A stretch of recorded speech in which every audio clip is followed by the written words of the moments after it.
আজই ডাউনলোড করুন আর এনজয় করুন আপনার পছন্দের show. Wait, brother, wait. I have a small chat with you. Just wait. কি হচ্ছে এখানে? স্যার, তুমি কি নীলকে নিয়ে কিছু বলবে বলে আমাকে এখানে ডেকেছো? কেন আনসার মি? যে জিজ্ঞেস করছি তো তোমাকে।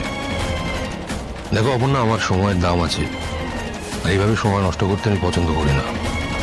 তুমি খুব ভালো করে জানো যে আমি প্রত্যেক দিন শিডিউল মেনটেন করে চলি, আর সেই শিডিউলটা মীরা দেখে, মীরা ফিক্স করে। So please.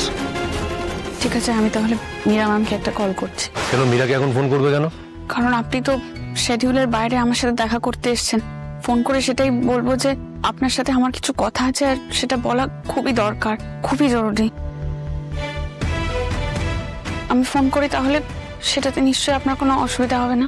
কেন রেখেছো আমাকে এখানে?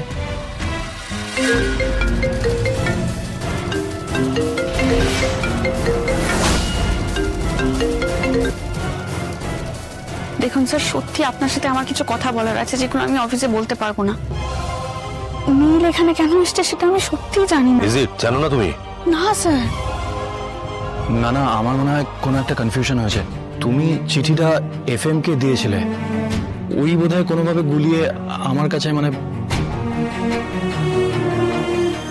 স্যার অপর্ণা ম্যাডাম এসেছিলেন, এই লেটারটা আপনাকে দিতে বললেন।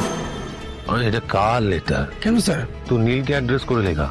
ওহো সরি স্যার, আমি বোধহয় ভুল করে মীরা ম্যাডামের লেটারটা আপনাকে দিয়ে ফেলেছি। সরি, এক্সট্রিমলি সরি, আমি আসছি। দাঁড়াও নীল।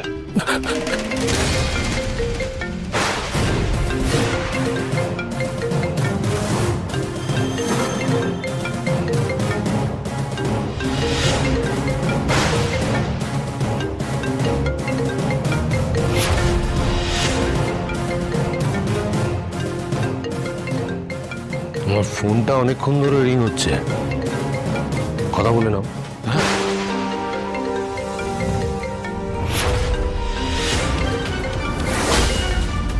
জরুরি কেউ ফোন করতে পারে, জরুরি কথা বলার জন্য।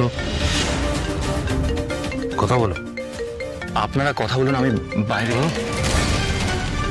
তুমি এখানে কথা বলো, আমি ফোনটা রিসিভ করে দিচ্ছি, স্পিকারেও দিয়ে দিচ্ছি। ফোনটা করছি তখন থেকে ফোনটা কেটে দিচ্ছ কেন? হ্যাঁ বলেছিলাম তো ফোনের কাছে থাকতে, সব সময় অ্যাভেলেবেল থাকতে, আর আমি ফোন করছি তুমি ফোন কেটে দিচ্ছ। এত বড় সাহস আসছে কোথা থেকে?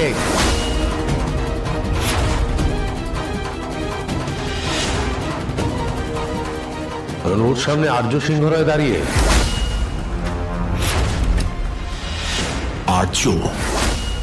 সামনে আর্য সিংহ রায় থাকলে অনেক কিছু পাল্টে যায়, তাই না সোনা?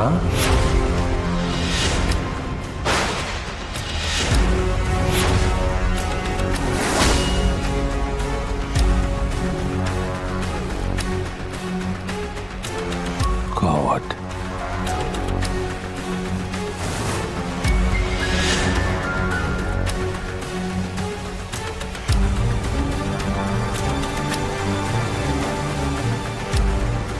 আমি তো কিছু বুঝতে পারলাম না স্যার। কার ফোন স্যার? নীলেটা কার ফোন? বাড়ি যাও অপর্ণা, তুমি বাড়ি যাও। জানি তোমার অনেক কথা বলার আছে, পরে হবে সেসব কথা। বাড়ি যাও। কিন্তু স্যার আমার তো। বাড়ি যাও, তোমাকে বলছি না? বাইরে গার্ডস আছে, গাড়ি দাঁড়িয়ে আছে, তোমাকে গাড়ি ছেড়ে দেবে। বাড়ি যাও। আমাকে প্লিজ দয়া করে একটু বুঝিয়ে বলুন যে কার ফোন, কি হচ্ছে এসব আমি তো বুঝতে পারছি না। যেটা বলছি সেটা শোনো, বাড়ি যাও। তুমি দাঁড়িয়ে আছো কেন এখনো? যাও, বাড়ি যাও। আই ইনসিস্ট, বাড়ি যাও।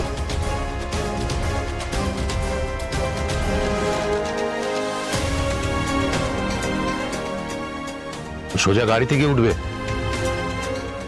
আমি যখন নিজে এখানে এসে নিজেই চলে যেতে পারবো। যে কথাগুলো বলার দরকার ছিল কিছুই তো বলা হলো না। কি থেকে যে কি হচ্ছে কিচ্ছু বুঝতে পারছি না আমি। তাহলে কি কিঙ্কর স্যার ঠিক বলেছেন? কিছু একটা হতে চলেছে। অপর্ণা, আমার কথাটা শোনো। I insist.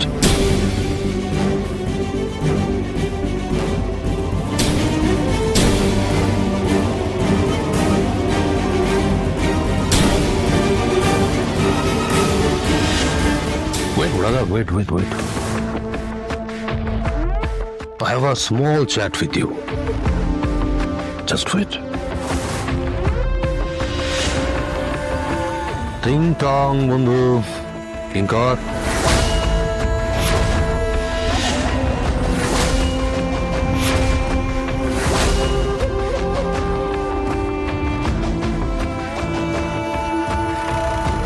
কেউ আছেন? কেউ একটু আমাকে বাস স্ট্যান্ড পর্যন্ত পৌঁছে দেবেন প্লিজ? হ্যাঁ, কাকু একটু হেল্প করে দেবেন। কাকু গাড়ি আছে, গাড়ি দেখে দে। হ্যাঁ, গাড়ি আছে। গাড়ি? আপনি বাস স্টপে যাবেন? হ্যাঁ, বাস স্টপে যাব। রাস্তার উল্টো দিকেই তো, আমাকে একটু রাস্তাটা ক্রস করে দেবেন প্লিজ? না না, বাস স্টপ উল্টো দিকে নয়, একটুখানি এগিয়ে। আপনি চলুন। না, আমি চলে যাব। মা, তুমি রাস্তায় দাঁড়িয়ে নেই তো, তুমি একটু সাইডে চলে এসো। এমনি থ্যাংক ইউ, আমি পারবো। ঠিক আছে, আপনি চলুন, আমি আপনাকে এগিয়ে দিচ্ছি। না, আমি পারবো। আমি একাই তো সবটা করি। সে করেন, কিন্তু রাস্তায় আপনি তো কাউকে বলতে পারতেন, কেউ না কেউ হেল্প করে দিত। ঠিক আছে, কারোর অত সময় কই হেল্প করার? দরকার হলে নিশ্চয়ই বলবে। সবাই তো ব্যস্ত, আবার হেল্প চাইবো? কার অত সময় আছে? তুমি নিজে থেকে হেল্প করছো তো। অন্য কারোর কাছে যদি হেল্প চাই আমি, তাহলে হঠাৎ করে মুখের উপরে অপমান করে দেবে হয়তো, তাই আর বলি না। ওরকম দু একজন মানুষ থাকে, বাকিরা সবাই হেল্প করবে। আপনি এখন সাবধানে চলুন তো, দেখে অনেক গাড়ি। আসলে একটা কথা বলবো, দিনকাল না অনেক পাল্টে গেছে। হ্যাঁ, চোখ থাকা সত্ত্বেও মানুষ এখন অন্ধ। আমার তো নিজের থেকেও বেশি তাদেরকে নিয়ে চিন্তা হয়। কি বলছেন বলেন তো আপনি এসব? আমি তো কিছু বুঝতে পারছি না। কেউ ঠেকে শেখে, কেউ দেখে শেখে, আবার কেউ চোখে দেখতে পায় কিন্তু দেখতে পায় না। চোখ থেকেও চোখ বন্ধ করে রাখাটা কি ঠিক? অন্ধবিশ্বাস করাটা কি ভালো? হ্যাঁ, সামনে তুমি যাকে দেখছো, যা ভাবছো, হয়তো সে সেটা নয়। আচ্ছা, ওই যে অন্ধের হস্তি দর্শন, এই গল্পটা শুনেছে? ওই একজন বলে যে হাতির নাকি লেজ আছে, একজন বলে হাতির নাকি শুধু পা আছে, আর একজন বলে হাতির নাকি শুধু সুর আছে। আসল হাতিটাকে কিন্তু কেউ চেনে না। যেমন আর্য সিংহ রায়